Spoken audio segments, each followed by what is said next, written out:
ሰላም ጤና ይስጥልን በመላው ዓለም የምትገኙ የተወደዳችሁ የሮሃ ቲቪ ተከታታዮች ታህሳስ 21 2018 ዓ.ም የምሽት ዜናዎችን ይዘንላችሁ ቀርበናል። አፋብሃ ሚኒሊክ እዝ ያገዛዙ ጦር ከፍተኛ አመራር ላይ ከባድ ጥቃት ሲፈጽም የብልጽግና ወታደሮች ደግሞ ለገና በዓል ወደ ላሊበላ ሲጓዙ የነበሩ ንጹሃንን ገድለዋል። ዝርዝር የግንባር መረጃዎችን ይዘናል። አቶ ክርስቲያን ታደለን ጨምሮ በእስር ላይ ያሉ ሰዎች በይቅርታ ሊፈቱ ነው በሚል እየተሰራጨ ያለው መረጃ ሐሰተኛ ነው ሲሉ ጠበቃቸው ተናግረዋል። ተሙታላችሁ። በኢትዮጵያ ባሉ ጦርነቶች ምክንያት ወደ ኬንያ የሚደረግ ስደት በከፍተኛ ሁኔታ መጨመሩም ተነግሯል። ተፈናቃዮችን ለፖለቲካ መጠቀሚያነት እያዋለ ነው መባሉን ውድቅ ያደረገው ህወሓት በትግራይ በዝምታ ውስጥ የሚፈጸም ዘር ማጥፋት ቀጥሏል ብሏል። ዶናልድ ትራምፕ ኢራን አርፋ ካልተቀመጠች ሌላ ዙር ጥቃት ይጠብቃታል ሲሉ ዝተዋል። ውድ አድማጭ ተመልካቾቻችን አብራችሁ ልትቆዩ ከፈቀዳችሁ እነዚህ መረጃዎች በዝርዝር የምናሰማችሁ ይሆናል። የሮሃ ቲቪ ወቅታዊና ሀቀኛ መረጃዎች እንዲደርሷችሁ ቻናሉን ሰብስክራይብ፣ ላይክ እና ሼር በማድረግ አሁኑኑ ቤተሰብ ይሁኑ።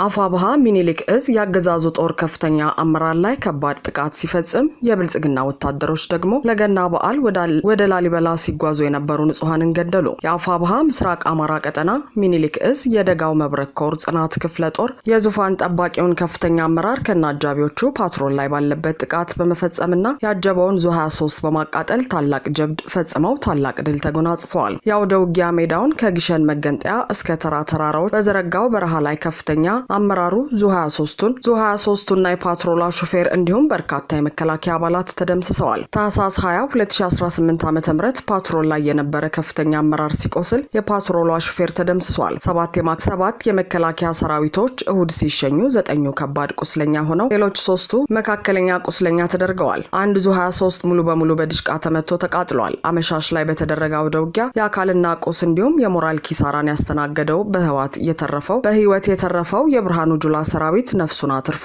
ወደ ተንታ ወረዳ ሌቱ ሲነጋ ሸሽቷል። የምርኮ በረከት የሆኑት የጦር መኮንኖች ኮሎኔሉና ሻለቃ መሪው ባጋጠማቸው ሞትና ውድመት የተነሳ እርስ በርሳቸው መጋጨታቸውም ተገልጿል። በሌላ በኩል በሸዋ ጠቅላይ ግዛት በይፋትና ጥሙጋ አውራጃ በራሳ ቀጠና ኩሬ በረት ወይም እንቧይ ባድ ቀበሌ የብልጽግና አገዛዝ የፈጸመው አሰቃቂ የድሮን ጥቃት በርካታ ንጹሃንን እንደገደለ ተገልጿል። ከፊል ከልዩ ዞን የተሰበሰቡ ጨካኝ ታጣቂዎችን ያሰማራው የአብይ አህመድ አገዛዝ ብዙ ንጹሃኖችን ሲረሽኑ በራሳ አባያጥር ሂዲ ግልጥ በረት ጠድቻ አሻል ሰፊ በረትና በርበሬ በሚባሉ ቀበሌዎች በየማሳቸው የታህሳስ አዝመራን የሚያዘምኑ ንጹሃን ገበሬዎችን በድሮን ጨፍጭፏል ተብሏል። ከንጹሃኑ በተጨማሪ ከራሱ የመከላከያ ኃይል በፋኖ የተማረኩና እንክብካቤ ሲደረግላቸው የነበሩም የጥቃቱ አካል ናቸው። ይህ በእንዲህ እንዳለ ትናንት ታህሳስ 20 2018 ዓ.ም የብልጽግናው አገዛዝ በዳባት ከተማ በባለስልጣናት ትዕዛዝ የአርበኛ አራጋው የቀድሞ መኖሪያ ቤት በዶዘር ፈርሷል። የአካባቢው ምንጮች ለኢትዮ 251 ሚዲያ እንደገለጹት ቤት ውስጥ የአርበኛ አራጋው ሚስትና ልጆቹ ይኖሩበት እንደነበርና ያገዛዙ ሰዎች እላያቸው ላይ በዶዘር ቤቱን እንዳፈረሱት ገልጸዋል። ከውድመት የተረፈውን የቤት ቁሳቁስ ዘራፊው አገዛዝ በመኪና ጭኖ እንደወሰደውም ለማወቅ ተችሏል። የአርበኛው ሚስትና ልጆች ከሞት ቢተርፉም ያድሩበት ይጠለሉበት የነበረው ቤታቸው ፈርሶ ንብረታቸው ተዘርፎ ሜዳ ላይ ተበትነው እንደሚገኙ ምንጮች ገልጸዋል። በሌላ መረጃ ደግሞ ታህሳስ 29 የሚከበረው ዓመታዊው የቅዱስ ላሊበላ የልደት በዓልን ለመታደም ወደ ላሊበላ ከተማ ሲጓዙ የነበሩ ንጹሃኖች የከባድ መሳሪያ ጥቃት ተፈጽሞባቸዋል። ከፋኖ ጋር እጅ በእጅ ውጊያ ገጥሞ ማሸነፍ ያልቻለው ያገዛዙ ኃይል ሁሉም የአማራ ፋኖ ነው በሚል የዘፈቀደ የከባድ መሳሪያ ድብደባ በመፈጸም ንጹሃንን በገፍ ጨፍጭፏል። ታህሳስ 29 2018 ዓ.ም የሚከበረውን ዓመታዊው የቅዱስ ላሊበላ የልደት በዓልን ለመታደም ወደ ላሊበላ ከተማ ሲጓዙ በነበሩ ንጹሃኖች ላይ በፈጸመው የከባድ መሳሪያ ድብደባ 2 ንጹሃኖች ሲገደሉ 9 ንጹሃኖች ደግሞ ክፉኛ መቁሰላቸው ተረጋግጧል። አቶ ክርስቲያን ታደለን ጨምሮ በእስር ላይ ያሉ ሰዎች በይቅርታ ሊፈቱ ነው በሚል እየተሰራጨ ያለው መረጃ ሐሰተኛ ነው ሲሉ ጠበቃቸው ተናገሩ።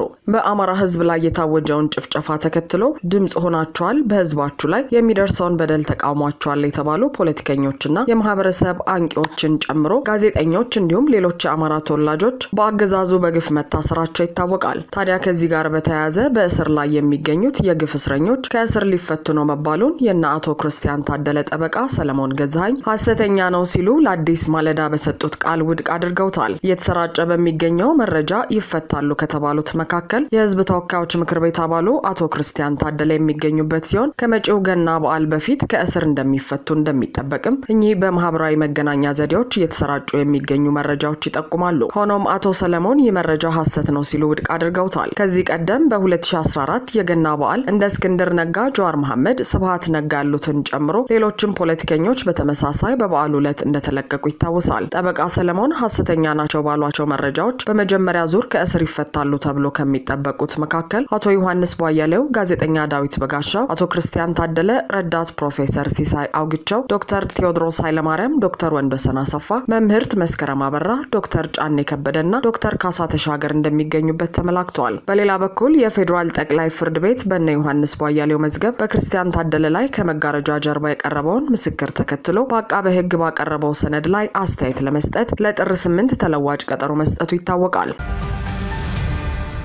በኢትዮጵያ ባሉ ጦርነቶች ምክንያት ወደ ኬንያ የሚደረግ ስደት በከፍተኛ ሁኔታ መጨመሩ ተገለጸ። በኬንያ በአንድ ዓመት ውስጥ በቁጥጥር ስር ከዋሉ መደበኛ ያልሆኑና ሰነድ አልባ ስደተኞች መካከል ከ70 በመቶ በላይ የሚሆኑት ኢትዮጵያውያን መሆናቸውን ዘኢስት አፍሪካን ጋዜጣ ሪፖርትን ዋቢ አድርጎ ዘግቧል። ይህ ቁጥር በኢትዮጵያ ባለው ግጭትና አለመረጋጋት ሳቢያ እየጨመረ የመጣውን ድንበር ተሻጋሪ ስደት መጠን ያመላክታል ተብሏል። በፕሬዝዳንት ዊሊያም ሩቶ ለኬንያ ፓርላማ የቀረበውና ከመስከረም 2017 እስከ ነሐሴ 2017 ዓ.ም ያለውን ጊዜ የሚሸፍነው ዓመታዊ የብሔራዊ ደህንነት ሁኔታ ሪፖርት እንደሚያሳየው በቁጥጥር ስር ከዋሉ 953 ስደተኞች መካከል 670ዎቹ ወይም 70.3 በመቶ የሚሆኑት የኢትዮጵያ ዜጎች ናቸው ተብሏል። ከኢትዮጵያውያን በመቀጠል ሶማሊያን፣ ብሩንዲያውያን እና ኤርትራውያን በቅደም ተከተል ተጠቅሰዋል። ግኝቱን ጠቅሶ ዘኢስት አፍሪካ እንደዘገበው የኬንያ ባለስልጣናት የኢትዮጵያን ስደተኞች ቁጥር በከፍተኛ ሁኔታ ሊጨምር የቻለበትን ምክንያት በአማራና ኦሮሚያ ክልሎች ረጅም ጊዜ ያስቆጠረ ግጭት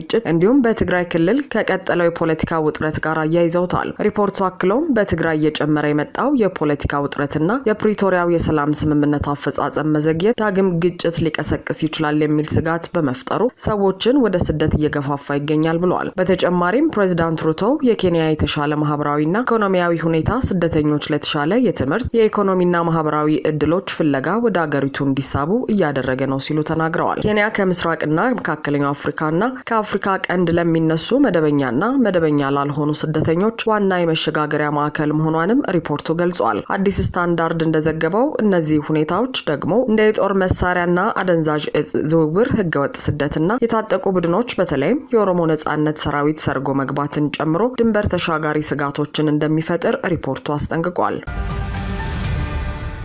ተፈናቃዮችን ለፖለቲካ መጠቀሚያነት እያዋለ ነው መባሉን ውድቅ ያደረገው ህወሓት በትግራይ በዝምታ ውስጥ የሚፈጸም ዘር ማጥፋት ቀጥሏል አለ። ህወሓት የትግራይን ህዝብ ለፖለቲካ መጠቀሚያነት እያዋለና በረሃብ እየቀጣ ይገኛል ሲሉ የብሔራዊ የአደጋ ስጋት ስራ አመራር ኮሚሽን ኮሚሽነር ሽፈራው ተክለማርያም ዶክተር ያቀረቡበትን ወቀሳ ውድቅ በማድረግ የፕሪቶሪያዊ ሰላም ስምምነት ከተፈረመ በኋላ ቢሆን በትግራይ በዝምታ ውስጥ የሚፈጸም ዘር ማጥፋት ቀጥሏል ሲል ገልጿል። የአደጋ ስጋት ስራ አመራር ኮሚሽነር የተባሉት ሰው ከአገዛዙ ልሳን ከኢትዮጵያ ዜና አገልግሎት ጋር ባደረጉት ቆይታ ህወሓት መሰረታዊ ፍላጎቶችንና የሰብአዊ ቀውሶችን ለፖለቲካ ዓላማዎች እያዋለ ነው በማለት ከሰው ይህም ተግባር ለረጅም ጊዜ ሲተገበር የቆየ ልማድ መሆኑን ገልጸዋል። እኚህ የብልጽግና ሰው አክለውም ህወሓት ለተፈናቃዮች ተብሎ የተላከን እርዳታ ያለምን ትኩረት ለመሳብ ለሚሰራው ድራማዊ ፕሮፓጋንዳ እየተጠቀመበት መሆኑንም ተናግረዋል። በጉዳዩ ላይ የህወሓት ጽህፈት ቤት ምላሽ ሰጥቶኛል ብሎ አዲስ ማለዳ እንደዘገበው ደግሞ ህወሓት ክሶቹን ነጭ ውሸት ሲል ውድቅ በማድረግ ከፕሪቶሪያ ስምምነት በፊትም ሆነ በኋላ የንጹሃን ደህንነት የአጀንዳው ዋና ጉዳይ መሆኑን አጽንኦት ሰጥቷል። በጦርነቱ ምክንያት ህዝባችን ከቤታቸው ተፈናቅሎ በተለያዩ አካባቢዎች ተበታትኖ ይገኛል፣ አሁንም ድረስ በስቃይ ውስጥ ናቸው ሲል ጽህፈት ቤቱ አስታውቋል። በተለይም በ146 የስደተኞች ካምፖች ውስጥ ያሉ ሰዎች ለረሃብ፣ ለበሽታና ለስነ ልቦና ጉዳት ተዳርገዋል የሚለው ህወሓት ብልጽግናን በዝምታ ውስጥ ሆኖ የዘር ማጥፋት እየፈጸመብን ነው ሲል ከሷል። ህወሓትና ብልጽግናም ህዝብ ረሃብ ውስጥ ገብቶ ጭምር ሊያግባባ የማይችል መፋጠጥ ውስጥ ገብተዋል። ዶናልድ ትራምፕ ኢራን አርፋ ካልተቀመጠች ሌላ ዙር ጥቃት ይጠብቃታል ሲሉ ዛቱ። ኢራን የባሊስቲክና የኒውክሌር ጦር መሳሪያዎች ግንባታ መርሃ ግብሮቿን መልሳ የምትጀምር ከሆነ የሚፈጸምባትን ሌላ ዙር ከባድ ጥቃት አሜሪካ እንደምትደግፍ ፕሬዝዳንት ትራምፕ ተናግረዋል። ፕሬዝዳንቱ ከእስራኤል ጠቅላይ ሚኒስትር ጋር ለጋዜጠኞች በሰጡት መግለጫ ላይ ኢራን የኒውክሌር ጦር መሳሪያዎችን ለመገንባት ከዚህ ቀደም ኢላማ ከተደረጉት ውጪ ሌሎች ቦታዎችን እየተጠቀመች መሆኗ ከተደረሰበት አሜሪካ ተጨማሪ ጥቃት እንደምትፈጽም ገልጸዋል። ፕሬዝዳንት ትራምፕ ለሰነዘሩት ዛቻ የኢራን ጠቅላይ መሪ ከፍተኛ የፖለቲካ አማካሪ አሊ ሻማሃኒ በኤክስ ገጻቸው ላይ በሰጡት ምላሽ በኢራን ላይ የሚሰነዘር የትኛውም አይነት ጠብጫሪ ጥቃት ፈጣንና የከፋ ምላሽ ይሰጠዋል ሲሉ አስጠንቅቀዋል። ትራምፕ ባለፈው ዓመት ሰኔ አሜሪካና እስራኤል በኢራን ላይ በፈጸሙት የአየርና የሚሳኤል ጥቃት የሀገሪቱ የኒውክሌር ተቋማት ፈራርሰዋል ቢሉም ኢራን ግን የኒውክሌር ጦር መሳሪያ እየገነባች አለመሆኑን ገልጻለች። ትራምፕ መልሰው ለመገንባት ሙከራ እያደረጉ እንዳልሆነ ተስፋ አደርጋለሁ፣ እየገነቡ ከሆነ ግን ከማጥፋት ውጪ ምንም አይነት አማራጭ የለንም ብለዋል። ፕሬዝዳንቱ ኢራን ባለፈው ዓመት ከተመቱባት ቦታዎች ውጪ ለጦር መሳሪያ ግንባታ ሌሎች ቦታዎችን እየተጠቀመች መሆኑን የሚያመለክቱ መረጃዎችን እያነበብኩ ነው በማለት እየወጡ ያሉ ዜናዎችን ጠቅሰዋል። ባለፈው ዓመት ሰኔ ወር ላይ ለ12 ቀናት የዘለቀ ጦርነት ከእስራኤል ጋር ያደረገችው ኢራን የጦር መሳሪያ ተቋማትን መልሳ እየገነባች መሆኑን የሚያመለክቱ ዘገባዎችን በማውገዝ የስነ ልቦና ዘመቻ እየተካሄደባት መሆኑን ገልጻለች። ጨምራም ራሷን ለመከላከል ሙሉ ለሙሉ ዝግጁ መሆኗንና አዲስ ጥቃት የሚሰነዘርባት ከሆነ በእስራኤል ላይ አስከፊ ውጤት ይኖረዋል ስትል ኢራን አስጠንቅቃለች። ኢራን በአሁኑ ወቅት ፈርታ ተቀመጠች ወይስ አድፍጣ እየተዘጋጀች ነው የሚለው ጉዳይ አሜሪካና እስራኤልን እንቅልፍ መንሳቱን የዛሬው የትራምፕ መግለጫ ይጠቁማል። አድማጭ ተመልካቾቻችን የሰዓቱ የሮሃ ቲቪ ዜናዎች የተከታተላችኋቸውን ይመስሉ ነበር። አብራችሁን ስለነበራችሁ ከልብ እናመሰግናለን። ሰላም።